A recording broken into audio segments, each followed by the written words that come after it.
On today's episode of Time About the Movies, on this weekend before Thanksgiving 2012, we're taking a look at the final installment of the Twilight series, Breaking Dawn Part 2, which is both the best and the worst of these films, and I'll explain why in a little bit here. But we have also one of my favorite movies of all time, David O. Russell's The Silver Linings Playbook with Bradley Cooper and Jennifer Lawrence, and Keira Knightley and an Oscar contender from director Joe Wright, Anna Karenina. So, 3 films to take a look at on the week before Thanksgiving, November 16th, 2012.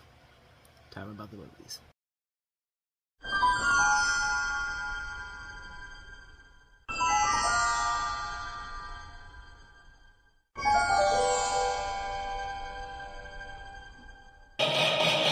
Breaking Dawn Part 2, rated PG-13, November 16th. Tickets available now.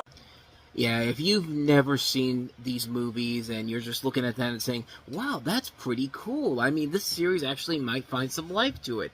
Prepare yourself for how that's going to turn out, because they pull the biggest rug from you with that scene in particular towards the end. But welcome to Time About the Movies. Today we are taking a look at the 3 films that make up November 16th, 2012. And of course, we're starting off with the Twilight Saga Breaking Dawn Part 2. The final Twilight Saga begins with Bella, Kristen Stewart, now a vampire, learning to use her abilities, and happy to see that her daughter, Renesmee, is flourishing. But when someone sees Renesmee do something that makes that make them think she is turned, this person goes to the Volturi because it's a violation to turn a child. And the penalty is death for both who turn the child into a vampire and the child, because they deem the turned child too dangerous. Alice gets a vision of the Volturi coming after them, so the Cullens try to convince them that the Renesmee is not a threat. So they ask friends and family to come stand with them, but when someone who has it in with the Volturi shows up and tells them that they should be ready for a fight, and they get ready. That's literally how it says on IMDb, so that's not me. That's just IMDb in general with that plot synopsis there. But yeah, after being bored to tears with Breaking Dawn Part 1, it's at least good to know that this one is nowhere near as bad as Part 1. It's still not the best of the Twilight movies either. I mean, Eclipse, I think, is still the one film in the series that I'll give them credit. They actually tried, and they succeeded for the most part. There are still a lot of flaws with it, but I will honestly admit there was actually some enjoyment watching this movie for a good majority of this film. I actually didn't think it was that bad. I thought we actually did a good job of getting invested in the story going along, and I was intrigued to see how it was going to turn out. I mean, yeah, the fight scenes you see in the trailer, they look badass. They look pretty incredible.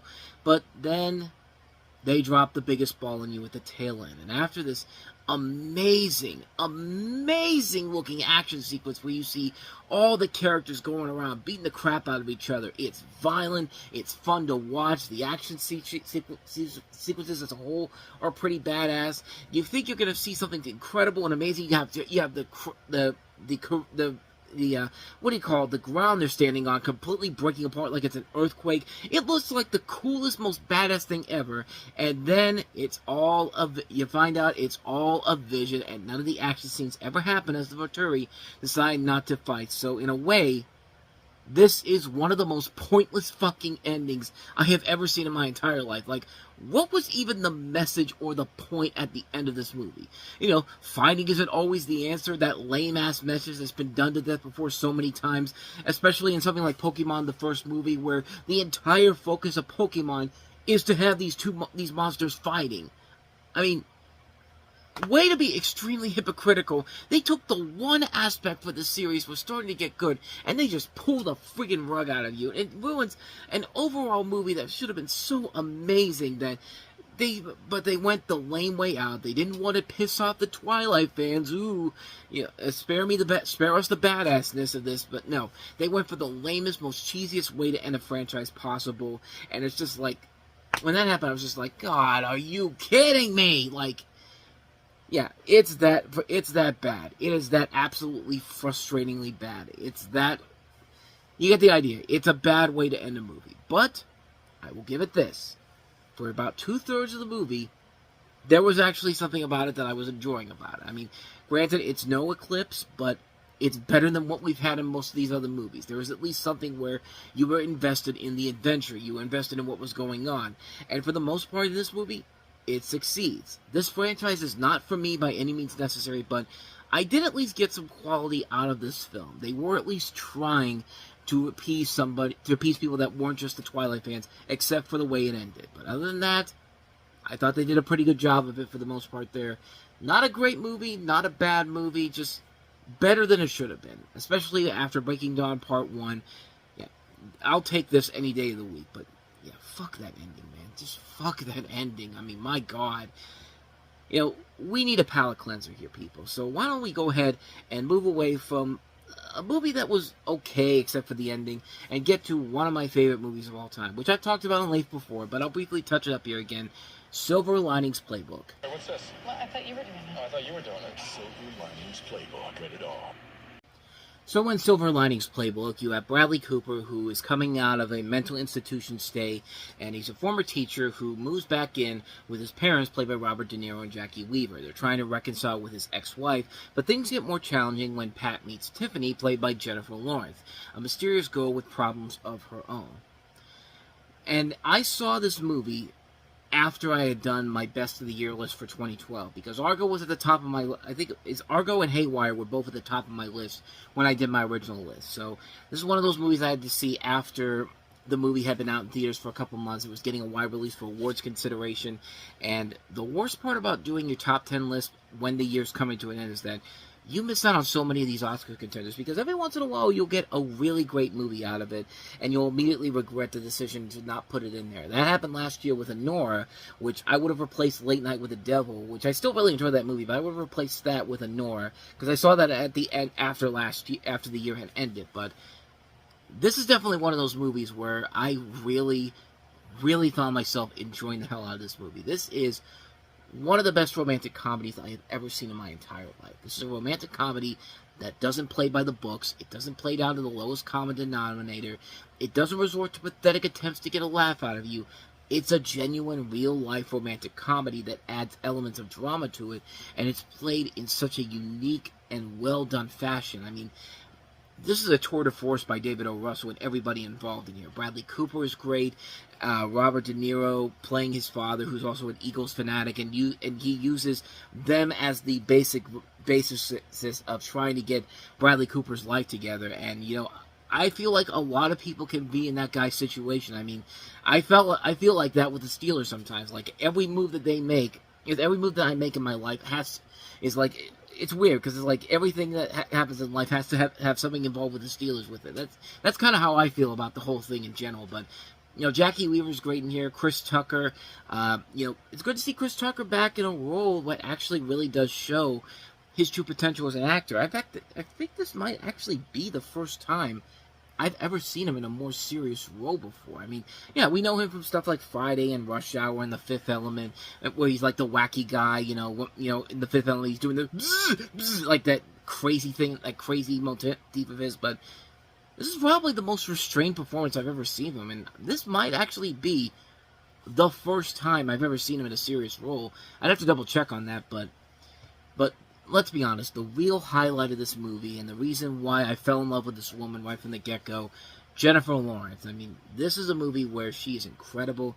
She looks good. She looks really good, and she's not really, like, dolled up or anything. I mean, she's not like Paula Patton in Ghost Protocol. She looks like a beautiful, average-looking woman, like a woman you would see in real life. And I knew she was a good actress when I saw her in The Hunger Games earlier in the year, but here's a movie where you really see the true potential of this actress from just being, and she really does shine in this movie and moves from just being a good actress to becoming a great one.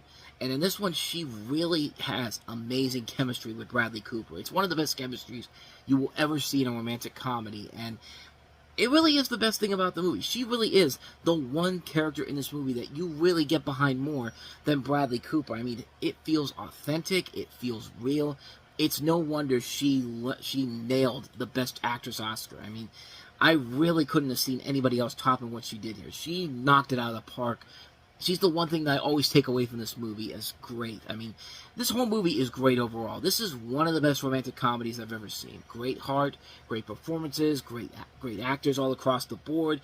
It never feels like it's going for the typical romantic comedy cliches. It is a legitimately great film. One of the great films I've ever seen in my entire life. It's one of my favorite movies of all time. I love the hell out of it. If you really need me to delve into it more, there's the link to the video in the corner, so go check that out. But Silver Linings Playbook, masterpiece of a film. So with all that said, let's go ahead and move on to our last movie that we have here, Keira Knightley starring as Anna Karenina. In a go-for-broke performance that will likely land her in the Best Actress race again. From the director of Atonement comes the best love story seen on film in years. Keira Knightley. Anna Karenina, rated R. This is, of course, based off of Leo Tolstoy's classic story where you depict the tragedy of Russian aristocrat and socialite Anna Karenina, played by Keira Knightley, who is the wife of senior statesman Alexei Karenin, and her affair with the affluent cavalry officer Count Vronsky, who's played by Jude Law. It's Aaron Taylor Johnson, excuse me, not Jude Law. Jude Law is actually Alexia, but this is Keira Knightley's third collaboration with Joe Wright, and they've worked pretty well together since. Pride and Prejudice was really good. Atonement was really good. This one, not quite as good. I mean, it's definitely better than Wright's last movie, Hannah, overall, but this still isn't that great of a movie. It's a beautiful-looking film, but it's your typical style over substance movie. And, this film doesn't really feel like... The biggest problem with the movie in general is a lot of problems with a lot of adaptations of books like this. This feels like it should be more set for the theater stage than actual film production. There's nothing really about this film that screams out film production here. Like, you could be watching this on Broadway and you just don't have the audience clapping whenever the scene comes to an end and all that. That's what it feels like with this movie in particular. And I guess to the film's credit, the casting overall is pretty solid. You have a strong cast that includes the aforementioned Keira Knightley, Jude Law, Aaron Taylor Johnson, Kelly MacDonald, Matthew Macfadyen, Domhnall Gleeson, Ruth Wilson, Alicia Vikander, Olivia Williams, Emily Watson. So there is a lot of good talent in the film. The film clearly is trying. They're trying to do the same magic that they had with Pride and Prejudice and Atonement, but the differences between those two movies and this is that Pride and Prejudice and Atonement were at least trying to do things that were different compared to the source material they were working with here. It feels like they're trying way too hard to be something unique and different and not really coming together on the right idea of how this should have turned out. And like I said, the performances overall are good, but it's never enough for me to say that this is a movie you have to see. I mean, this is definitely one of the lesser films from Joe Wright, and Joe Wright's made a lot of good stuff, but keep in mind, this was around the time he was making stuff like Hannah, and then his next film was even worse with Pan, and then The Woman in the Window. So yeah, this was that strong start to his career kind of starting to fade off, starting with this film in particular. But like I said, it's not a bad movie. It's just not an engaging film at all. And the performances, as good as the performances are in this movie, and the way the film looks, it's really not enough to carry the film to another upper echelon of greatness compared to what his works with Atonement and Pride and Prejudice were. But yeah, overall, I wasn't impressed by it. I was kind of let down by it, per se. Not a bad movie, but certainly a film you expect a lot more from, considering what these two had done before, Joe Knight and Keira Knightley, but it just wasn't in there for this film, unfortunately. So that's a hard skip on not even a hard skip, but like I wouldn't even say it's a skip. For a one-time watch, I would say it's fine, but you're never going to want to watch this again after the first time around, so take that for what you will with Anna Karenina. And thus, with all that said, we wrap up another episode of Time About the Movies. Next time we meet, we'll jump into Thanksgiving weekend with a couple of big new releases, including DreamWorks' latest animated feature, Rise of the Guardians, which, no, it's not a sequel to Legend of the Guardians, although I would have liked that, but this movie's pretty badass for what it is. We have Ang Lee delivering probably his most visually beautiful, most visually pleasing film to look at with The Life of Pi. We also have the remake of Red Dawn because somebody at MGM wanted to make one so badly, and they made one, and yeah, spoiler alert, it ain't that good. We have Anthony Hopkins starring as Alfred Hitchcock in Hitchcock. And is that all we've got? Just those 4 films? Looks like we have those 4 films to look at overall. So, we'll take a look at them on the next episode here as we're coming towards the end of 2012 as a whole. So, with all that said, thank you so much for watching this. I hope you enjoyed it. If you did, please go ahead and do me the honors of hitting that like button, that subscribe button, and that notification button. Also, don't forget to check out our playlist, and don't forget to check out the previous episode we did. So, with all that said, whether it's in the past, the present, or the future, I will see you at the movies. Take care.